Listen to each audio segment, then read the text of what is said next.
Este caso es el de un hombre de 32 años de edad. Venía experimentando las semanas anteriores palpitaciones que empezaban bruscamente y terminaban también de forma espontánea, de manera brusca. Llega a urgencias sin palpitaciones, pero juiciosamente el colega le pide un electrocardiograma y lo lleva a triaje para hacerle una evaluación más adelante, después de que se logre contar con un poco más de tiempo. Estando en la sala de espera, el paciente se colapsa, lo entran y toman el segundo electrocardiograma. Entonces, veamos la secuencia. Este fue el electrocardiograma cuando el paciente llegó preocupado por sus palpitaciones. Se le tomó ese electrocardiograma. En principio, el médico no vio alteraciones del ritmo, no alcanzó a ver un pericorto, un QT largo, un QT corto, un signo inquietante, y lo pasó a triaje. Miren el electrocardiograma, tomen un tiempo para hacer el análisis de ese electrocardiograma y ustedes cómo hubiesen procedido. Cuando el paciente experimenta su síntoma, está inconsciente, le toman el pulso, está muy débil, muy rápido, ruidos cardíacos muy rápidos, alejados, le alcanzan a tomar un electrocardiograma que muestra esta taquicardia rápida de complejos anchos. ¿Qué explicación le vamos a dar a todo lo que ha pasado con este paciente? ¿Estamos frente a una taquicardia ventricular? Más bien una torsade de Points. ¿Es una fibrilación auricular preexcitada? ¿Es una fibrilación ventricular? Tenemos en el ejercicio un electrocardiograma que nos ayuda a hacer diagnóstico diferencial, pero vamos a hacerlo. Ustedes, ¿cómo responden estas inquietudes? Paremos aquí y esta es nuestra aproximación. Miren, no es una fibrilación ventricular. ¿Por qué? El paciente tiene ruidos cardíacos, tiene pulso, está colapsado, de acuerdo, pero no tiene en ese momento una parada cardíaca. Si hubiésemos tomado un electrocardiograma y encontráramos un paciente con una parada cardíaca y un ritmo completamente caótico donde no alcanzáramos a ver ningún complejo QRS, diríamos fibrilación ventricular. El paciente claramente tiene complejos QRS, se están disparando a casi 300 por minuto. Entonces, esa primera opción la descartamos. No es una fibrilación ventricular. Una fibrilación auricular preexcitada.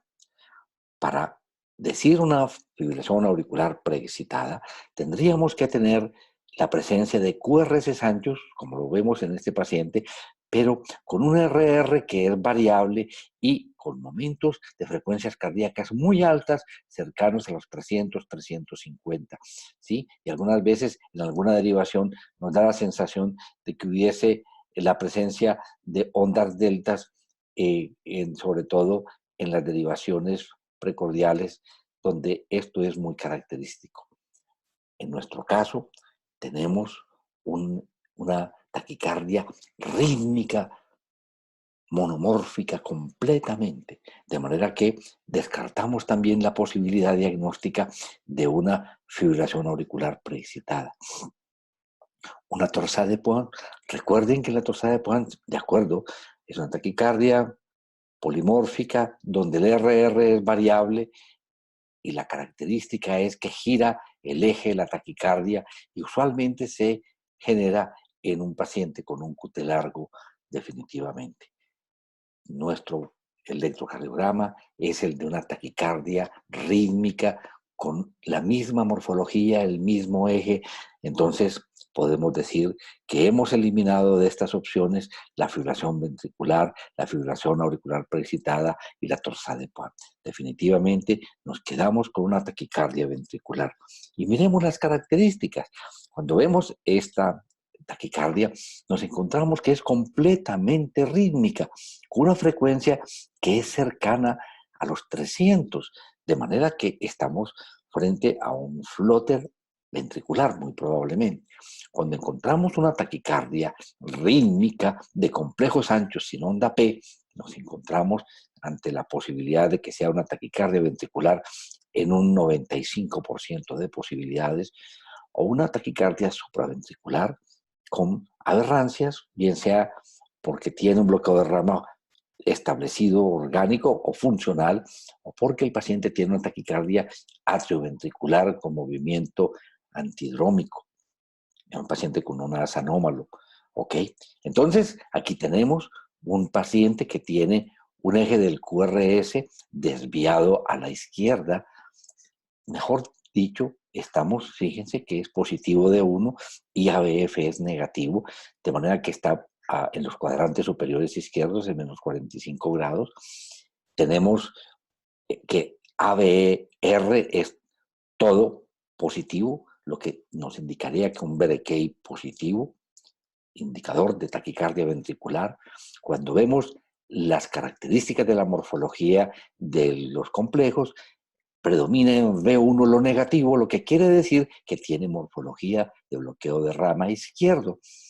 Vemos que probablemente aquí una R muy pequeñita y muy fina, y muy probablemente hay una muesca en la rama descendente de esa onda S, y vemos cómo el complejo en V6 es completamente positivo. Todo esto nos indica que estamos frente a una taquicardia rítmica de complejos anchos sin onda P, muy rápida, con características de taquicardia ventricular. Entonces viene el punto de preguntarse uno, mire, este muchacho, ¿por qué hace esta taquicardia ventricular? ¿Cuál es la explicación que tenemos?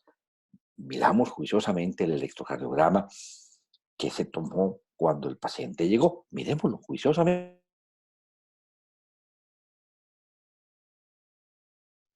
¿Qué vemos allí? La cosa que nos llama la atención es, tiene un eje un poquito desviado a la izquierda, pero está en menos 30 grados. Lo que nos llama la atención con este paciente es lo que vemos en las derivaciones precordiales. Alcanzamos a ver, sin la menor duda, que hay presencia de unas T negativas de B1 a B4 profundas, que no son normales en una persona de 33 años. Máximo podríamos esperar que la tuviese en B2, pero de B3, en B4 y B5 no tiene por qué tenerlas. Y cuando observamos juiciosamente aquí en la parte que es el segmento ST, alcanzamos a ver una onda que muy probablemente, lástima que la línea de base esté un poco interferida, que corresponde a una onda épsilon.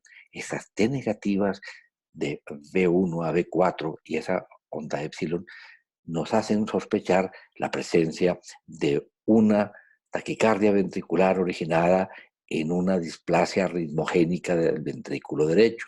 A ese paciente se le estudió y la primera cosa que se logró hacer fue un ecocardiograma que muestra un ventrículo izquierdo sin problemas, con una función sistólica normal y fracción de eyección del 55%, con movimiento disincrónico del septo. Pero aquí está el punto clave, ventrículo derecho dilatado. Vean ustedes, hasta 4,5 con hipoclinesia global, un TAPSE de 14, y tiene una aurícula derecha igualmente dilatada, sin otras alteraciones. Este muchacho se lo llevó para terminar de estudiarlo con esta sospecha de una displasia ritmogénica del ventrículo derecho a una ecocardiografía que definitivamente muestra, la ecografía, perdón, es lo que vimos anteriormente, pero ya con esta sospecha, la resonancia magnética nuclear. Yo les voy a mostrar rápidamente para que lo tengan y lo vean y lo puedan ampliar lo que son las características de la displasia ritmogénica del ventrículo derecho. Aquí en esta tabla pueden encontrar toda la información sobre lo que se muestra en la ecocardiografía, lo que se demuestra en la resonancia magnética nuclear, los cambios que hay en el electrocardiograma y las posibles arritmias que se pueden originar. Entonces, aquí encuentran ampliado lo que son los cambios en la ecocardiografía, en la resonancia magnética nuclear, los cambios de repolarización y de la onda epsilon que puede encontrarse y el tipo de arritmias que se pueden generar.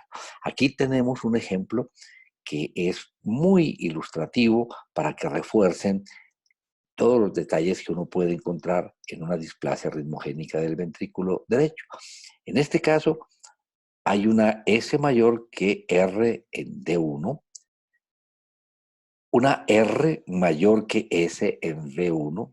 Posiblemente tenemos ya dos criterios para hablar de hipertrofia ventricular derecha, pero lo crítico aquí son estas T negativas de V1 a V5 y la presencia, como ven aquí, de la onda epsilon. Todos estos elementos nos hacen sospechar el que el paciente tenga una displasia ritmógena del ventrículo derecho. Debe hacérsele una ecocardiografía y después de la ecocardiografía muy probablemente requiere una resonancia magnética nuclear. No olvidemos las características de nuestro paciente. En este otro ejemplo alcanzamos a mirar esos detalles de onda epsilon, T negativas, V1, V2, V3, V4 y cómo genera arritmias, taquicardias ventriculares con unas características muy específicas donde son de bloqueo de rama izquierdo, eje izquierdo, que son muy características de la taquicardia originada, taquicardia ventricular originada en una displasia arritmógena del ventrículo derecho. Veremos otro de los casos. Los esperamos.